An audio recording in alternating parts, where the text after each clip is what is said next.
தென்னாடுடைய சிவனே போற்றி, எந்நாட்டவர்க்கும் இறைவா போற்றி. அருட்பெரும் ஜோதி அருட்பெரும் ஜோதி தனிப்பெருங்கருணை அருட்பெரும் ஜோதி. குருஜி மிஸ்டிக் செல்வம் ஐயாவுடைய டிவி சேனல் வழியாக இந்த நிகழ்ச்சியை எல்லாம் பார்த்து கொண்டிருக்கக்கூடிய பல லட்சக்கணக்கான தமிழ் உள்ளங்களுக்கு என்னுடைய முதற்கண் வணக்கத்தை தெரிவித்துக் கொள்கிறேன். இன்று நம்முடைய பதிவில் நம்ம என்ன பார்க்க இருக்கிறோம் அப்படின்னு சொல்லி பார்த்தீங்கன்னா, பெரும்பாலும் நம்மகிட்ட என்னுடைய 26 வருட ஜோதிட வாழ்க்கையில், ஆன்மீக ஆராய்ச்சி சம்பந்தமான வாழ்க்கையில் நிறைய பேர் ஒரே ஒரு விஷயத்தை மட்டும் திரும்ப திரும்ப குழப்பிக்கிட்டே இருக்காங்க. ஒரு விஷயத்தை மட்டும் தெளிவு இல்லாமலும் இருக்கிறாங்க. அதை தெளிவுபடுத்தணும் அப்படிங்கிறது தான் இந்த வீடியோவினுடைய நோக்கம். என்ன அப்படின்னு பார்த்தீங்கன்னா, ஒரு நல்ல நாளை, நல்ல நேரத்தை தேர்ந்து எடுப்பது எப்படி, அதாவது சுப முகூர்த்த நாட்களை தேர்ந்தெடுப்பது எப்படி அப்படிங்கிறது தான் இங்கே ஒரு பெரிய கேள்வியாக இருக்கு. முதல்ல ஒரு விஷயத்தை நான் தெளிவுபடுத்தியிருந்தேன். இந்த பஞ்சாங்கத்தில் ஒவ்வொரு மாதமும் போட்டிருக்கக்கூடிய சுப முகூர்த்த நாள் அப்படிங்கிறது உண்மையா அப்படின்னு கேட்டால் அது இன்டர்நேஷ்னல் ஃப்ராட். அந்த நாட்களை எல்லாம் நீங்கள் யாரும் ஃபாலோ பண்ண வேண்டிய அவசியம் கிடையாது. காலண்டரில் போட்டிருக்கக்கூடிய சுப முகூர்த்த நாட்களை நீங்கள் பயன்படுத்தலாமா அப்படின்னு கேட்டால் அதெல்லாம் இன்டர்நேஷ்னல் ஃப்ராடு. 100% நீங்கள் பயன்படுத்தக்கூடாது. அப்படி பயன்படுத்துவதற்கென்று ஜோதிடத்தில் எந்த ரூல்ஸ் அண்ட் ரெகுலேஷனும் கிடையாது. ஜோதிட சாஸ்திரம் சொல்வது என்ன அப்படின்னு கேட்டிங்கன்னா, ஒவ்வொருவருக்கும் அவரவர்களுக்கு தனிப்பட்ட நல்ல நாட்களை தேர்ந்தெடுப்பது எப்படி அப்படிங்கிறது தான் ஜோதிடத்தினுடைய நுட்பமே தவிர, மித்தப்படி பார்த்தீங்கன்னா பஞ்சாங்கத்தில் போட்டிருக்கிற நல்ல நாள், காலண்டரில் போட்டிருக்கிற நல்ல நாள், இதெல்லாம் ஆகாது, இதெல்லாம் நம்ம எதையும் இதில் தான் செய்யணும் அப்படின்னு நீங்கள் நினச்சிங்கன்னா நீங்கள் எல்லாருமே நிச்சயமாக ஏமாளிகள் அப்படிதான் சொல்லணும். நீங்கள் சாஸ்திர தப்பிதமாக புரிஞ்சுக்கிட்டு சாஸ்திரங்களை ஏமாத்திட்டு அப்படின்னு சொல்கிறது உங்களுடைய அறியாமை. அப்படித்தான் நான் சொல்லுவேன். இல்லை உங்களுக்கு ஞானம் இல்லை அப்படிதான் நான் சொல்லுவேன். இதை நீங்கள் என் மேலே வருத்தப்பட்டு புரிந்து கொண்டாலும் அதை பற்றி நான் கவலைப்பட விரும்பலை. உண்மையை சொல்லித்தானே, உண்மையை யாராவது ஒருத்தர் உறக்க சொல்லித்தான் தீரணும். அதனால தான் இந்த பதிவை நான் போடுறேன். சரிங்களா?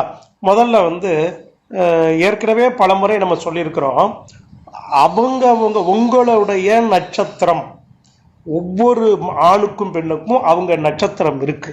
சரிங்களா? அப்படி நட்சத்திரத்தில் பார்த்தீங்கன்னா நல்லா பார்த்துக்கோங்க. 2வது நட்சத்திரம், 4வது நட்சத்திரம், 5வது நட்சத்திரம், 6வது நட்சத்திரம், 8வது நட்சத்திரம், 9வது நட்சத்திரம். நன்றாக புரிந்து கொள்ளுங்க. மீண்டும் சொல்றேன், ஒவ்வொருத்தருக்கும் அவங்க பிறந்த நட்சத்திரம் இருக்கு பார்த்தீங்களா, அந்த நட்சத்திரத்திலிருந்து இன்னைக்கு என்ன காரியம் செய்ய நினைக்கிறீங்களோ இன்றைய நட்சத்திரம் வரைக்கும் எண்ணணும்.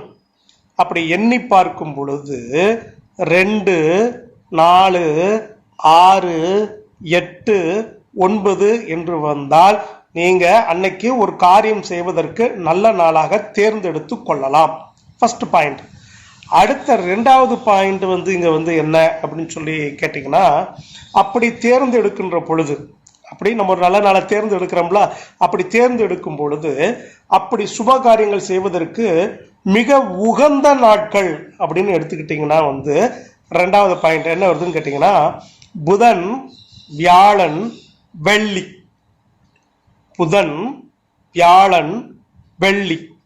இந்த புதன்கிழமையும் வியாழக்கிழமையும் வெள்ளிக்கிழமையும் உங்களுக்கு நல்ல நாட்களாக வந்தால், அதாவது உங்களுடைய நட்சத்திரத்திலிருந்து நீங்க ஒரு நல்ல காரியம் செய்ய வேண்டிய நட்சத்திரம் வரைக்கும் எண்ணி பார்க்குறீங்களா, அப்படி எண்ணி பார்க்கின்ற பொழுது அது 2வது நட்சத்திரம், 4வது நட்சத்திரம், 6வது நட்சத்திரம், 8வது நட்சத்திரம், 9வது நட்சத்திரமாக அது புதன்கிழமையாகவும் வியாழக்கிழமையாகவும் வெள்ளிக்கிழமையாகவும் வருமானால் நீங்க கண்ணை மூடிக்கிட்டு அந்த நாட்களை நீங்க சுப நாட்களாக எடுத்துக்கொண்டு காரியங்களை செய்யலாம். நீங்க அப்படி செய்யும்போது உங்களுக்கு நீங்க செய்யக்கூடிய காரியங்கள்ல வெற்றி உறுதியாக கிடைக்கும். வெற்றி உறுதியாக கிடைக்கும். கண்ணை மூடிக்கிட்டு செய்யலாம். இது ஒரு பாயிண்ட். சரிங்களா? ரெண்டாவது, இப்போ பாத்தீங்கன்னா ரெண்டாவது, செவ்வாயும் சனியும் சுபமுகூர்த்தம் செய்வதற்கு ஏற்ற நாள் இல்லை. நல்லா புரிஞ்சுக்கோங்க.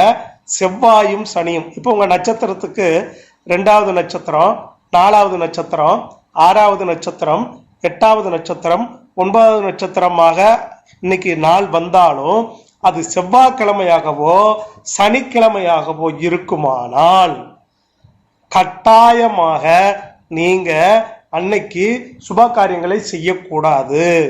அதை தவிர்த்து விட வேண்டும். ஒருவேளை எங்களுக்கு கட்டாயம் ஏதாவது ஒரு காரியத்தை நாங்க செஞ்சுதான் ஆகணும் அப்படின்னா சாயங்காலம், நல்லா புரிஞ்சுக்கோங்க, 6 மணிக்கு மேலாக, அதாவது சூரியன் அஸ்தமனம் செய்த நேரத்திற்கு பிறகு, மீண்டும் சொல்றேன், சூரியன் அஸ்தமனம் செய்ததற்கு பிறகு இரவுல செவ்வாய்க்கிழமையும் சனிக்கிழமையும் நீங்கள் சுப காரியங்களை செய்யலாம். அப்படி செய்யும் போது அந்த காரியங்களுக்கு பெரிய பாதிப்புகள் ஏற்படாது. இது 2வது பாயிண்ட். சரியா? அடுத்தாப்புல பாத்தீங்கன்னா இந்த அபிஜித்து முகூர்த்தம், அபிஜித்து முகூர்த்தம், அபிஜித்து முகூர்த்தம்னு நிறைய சொல்லிக்கிட்டே இருப்பாங்க. அபிஜித்து முகூர்த்தம் அப்படின்னா என்ன அப்படிங்கிறதையும் இந்த முகூர்த்தத்தை எப்படி பயன்படுத்துவது அப்படிங்கிறதுக்காகவும் தான் இப்போ நம்ம ஒரு பாயிண்டை சொல்ல போறோம். இப்போ ஏற்கனவே புதன், வியாழன், வெள்ளி நல்ல நாள்னு சொல்லிட்டோம். செவ்வாயும் சனியும் ராத்திரி தான் செய்யலாம், பகல்ல செய்யக்கூடாதுன்னு சொல்லிட்டோம். இன்னும் 2 நாள் இருக்கு. அது என்ன அப்படின்னு பார்த்தீங்கன்னா ஞாயிறு, திங்கள். இந்த ஞாயிறும் திங்களும் மத்தியமமான நாட்கள். இதை முழுமையாக சுபம்னு எடுத்துக்கிட முடியாது, முழுமையாக அசுபம்னு எடுத்துக்கிட முடியாது. அப்போ ஒரு ஞாயிற்றுக்கிழமை நீங்க ஒரு காரியம் செய்யணும் அப்படின்னு நினைக்கிறீங்க அப்படின்னா பாத்தீங்கன்னா எப்ப செய்யலாம் அப்படிங்கறத இப்ப நம்ம பார்க்க போறோம். அபிஜித் முகூர்த்தம் அப்படின்னா என்னன்னு கேட்டீங்கன்னா ஒவ்வொரு நாளும் தினசரி காலையில 11:45 to 12:15. நல்லா ஞாபகம் வச்சுக்கோங்க. காலையில பகல் 11:45 இருந்து 12:15 முடிய இந்த நேரம், அரை மணி நேரம் பேர் அபிஜித் முகூர்த்தம் என்று பெயர். இந்த அபிஜித் முகூர்த்த நேரத்துல பாத்தீங்கன்னா உங்களுக்கு ஞாயிற்றுக்கிழமையும் திங்கட்கிழமையும் சுப காரியங்களை நீங்கள் இந்த நேரத்துல தாராளமாக செய்யலாம். தாராளமாக செய்கின்ற பொழுது அந்த காரியங்களில் உங்களுக்கு வெற்றிகள் ஏற்படும்.